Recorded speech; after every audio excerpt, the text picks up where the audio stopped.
সকলোৱে ভাল পাব আৰু বাটৰ নামটোৰ নাম হৈছে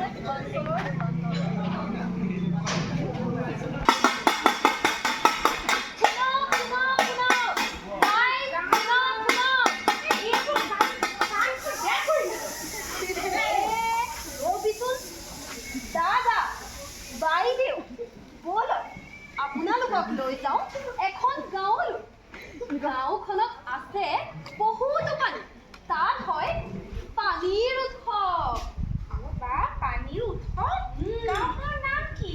গাঁওখনৰ নাম হৈছে ডুবান্তৰ গাঁও, য'ত মাছৰ সৈতে সুখে দুখে সকলোৱে ডুব মাৰে। বলকচোন বলক, আমি যাওঁ সেইখন গাঁৱলৈ ডুব মাৰি। অসমত বানপানী কলেজচাৰি যাব নোৱাৰি, আমাৰ গাঁৱতো বানপানী গাড়ী চলাই যাব নোৱাৰি।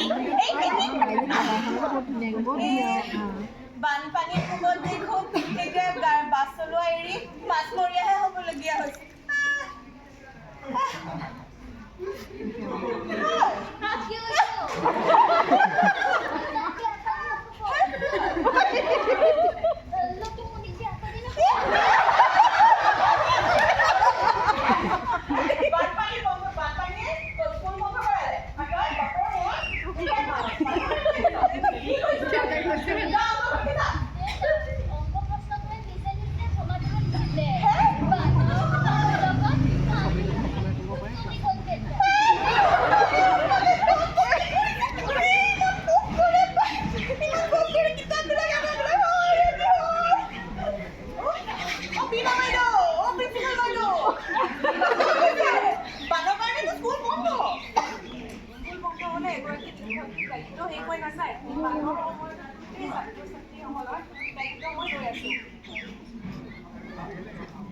আজি পিছে শুনিছো বিশিষ্ট ব্যক্তি এগৰাকী আহি আছে।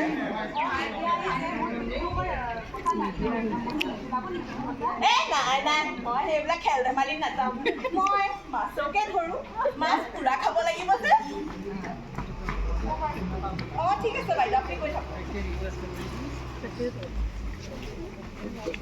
ৰাইজ দেখিলেনে বাৰু ডুবান্তৰ গাঁৱৰ অৱস্থা? ইয়াত দেখোন ডুবিবই পৰা নাই, পাৰ হ'ব পাৰিছে। কিন্তু তই জাননে, আপোনালোকে জানেনে, এই গাঁওখনত প্ৰত্যেক 5 বছৰৰ মূৰত এজন বিশিষ্ট ব্যক্তি আহে, যিজনে তেওঁক আমি ডুবাবও নালাগে, আনকি তেওঁক সাঁতুৰি পাৰ হ'বও নালাগে, কাৰণ তেওঁ আহে পুষ্পক বিমানত উৰি। বলকচোন বলক, সেই বিশিষ্ট ব্যক্তিজনক আমি দৰ্শন কৰোঁগৈ।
দেখিলেনে বাৰু 5 বছৰৰ মূৰত অহা বিশিষ্ট ব্যক্তিজনৰ কমল ডাইলগ এতিয়া তেওঁৰ পিছে পিছে নেগুৰ ধৰি ধৰি অহা হাতত কেমেৰা লোৱা আৰু হাতত মাইক লোৱা ব্যক্তিকেইজনৰ অংগী ভংগী চাওঁ ব'লক।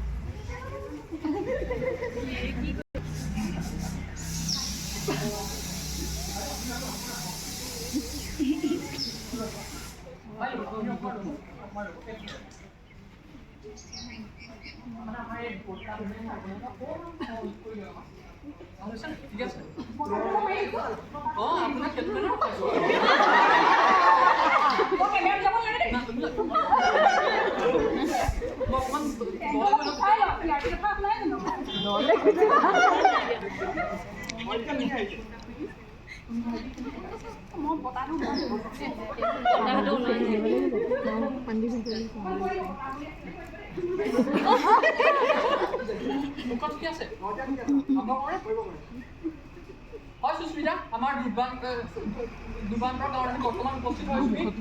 আপোনালোকৰ দুৰ্দান্ত নিউজৰ দৰ্শকসকলে বৰ্তমান পৰিলক্ষিত কৰিছে দুৰ্বান্তৰ গাঁৱত কেনেকুৱা ধৰণৰ পৰিস্থিতি এটা সৃষ্টি হৈছে। সমগ্ৰ চাৰিওফালে কেৱল বানপানী আৰু বানপানী, যেন বানপানী ইয়াত কেৱল মাত্ৰ পানীৰ মাজত নামি পেলাই মই বাতৰি পৰিৱেশন কৰিবলৈ আহিছোঁ কেৱল মাত্ৰ আপোনালোকৰ কাৰণে, কেৱল মাত্ৰ দুৰ্দান্ত নিউজৰ ব্যক্তি উপস্থিত আছে।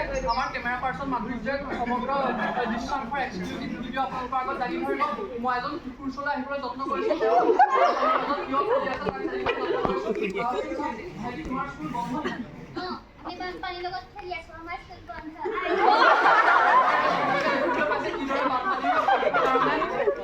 বানপানীৰ কাৰণে কিদৰে স্কুল কলেজসমূহ বন্ধ হৈ পৰিছে, যাৰ কাৰণে কণমানি শিশুসকলে গৈ পেলাই ইয়াত বানপানীৰ মজা লৈ আছে আৰু তাৰ গৈছে যে তেওঁলোকৰ শিক্ষা দীক্ষা আদি সকলো দিশতে যথেষ্ট অসুবিধাৰ সৃষ্টি হৈছে।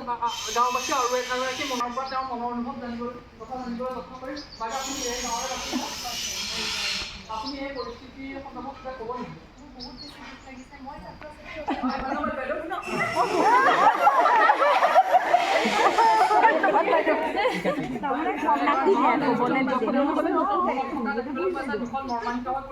আমি তেওঁক পৰা কাৰণটো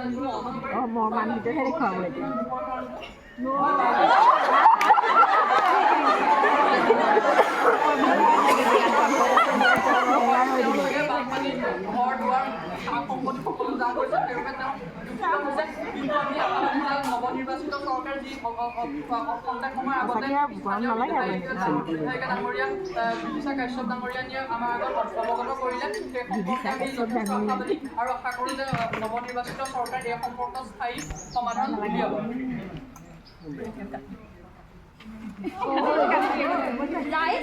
দেখিলেনে বাৰু দুৰ্দান্ত সাংবাদিকতা।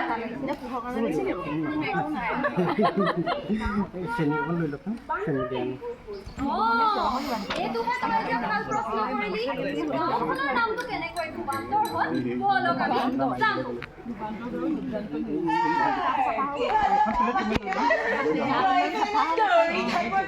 সাংবাদিক আৰু ৰাজনীতিবিদক দেখি পেলাই সমস্যাৰ সমাধান পালেনে লাগিছে?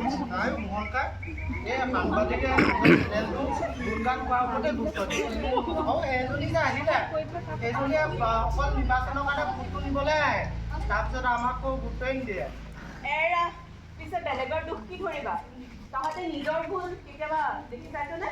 হয় বাৰু তহঁতি জাননে নাই আমাৰ গাঁওখন আগত দুৰ্বান্তৰ নাছিল। ইমান ধুনীয়া গাঁওখনৰ নাম আছিল ৰেঙনি গাঁও, কিন্তু এই গাঁওখন আমাৰ ভুলৰ কাৰণে আজি দুৰ্বান্তৰ হ'ব ধৰিলে। অৰণ্য গছ গছনি কাটি নদ নদীত আমি লেতেৰা পেলাই এই গাঁওখন লেতেৰা কৰিব ধৰিলোঁ আৰু বিগত বছৰ ধৰি কৃত্ৰিম বানপানীয়ে এই গাঁওখনত ডুবাব ধৰিলে। সেইকাৰণে ৰেঙনি গাঁওখন হৈ পৰিল দুৰ্বান্তৰ গাঁও। সেইকাৰণে তহঁতে বেলেগক দুখ নিদিবি, নিজৰ ভুলবোৰ আমি বুজিব দৰকাৰ। হয় বাৰু বুলি নক'লে ছাৰ, হয় বাৰু সেইকাৰণে গাঁওখন ৰেঙনি গৈ দুৰ্বান্তৰ হ'লগৈ। কিন্তু ৰাইজ, আমি এই কাহিনীৰ পৰা এইটো গম পালোঁ যে বানপানীৰ কাৰণ কেৱল প্ৰাকৃতিক নহ'বও পাৰে আৰু লগতে আমি অন্য ব্যক্তিকে কেৱল দোষী সাব্যস্ত কৰাৰ পৰিৱৰ্তে আমি নিজৰ দায়িত্ব নিজেই বুজি পাব লাগে। নহ'লে যিদৰে ডুবান্তৰ গাঁৱত নিজৰ সুবিধাৰ কাৰণে প্ৰকৃতিৰ অমূল্য সম্পদবিলাক ধ্বংস কৰিলে আৰু বানত ডুব গ'ল, সেইদৰে কিন্তু এদিন ডুব যাব পাৰে আমাৰ গাঁও, আমাৰ চহৰ আৰু আমাৰ ভৱিষ্যত প্ৰজন্ম। গতিকে আহক আমি সজাগ হওঁ পৰিৱেশৰ প্ৰতি আৰু এই দায়িত্ব আমি নিজেই প্ৰথম গ্ৰহণ কৰোঁ।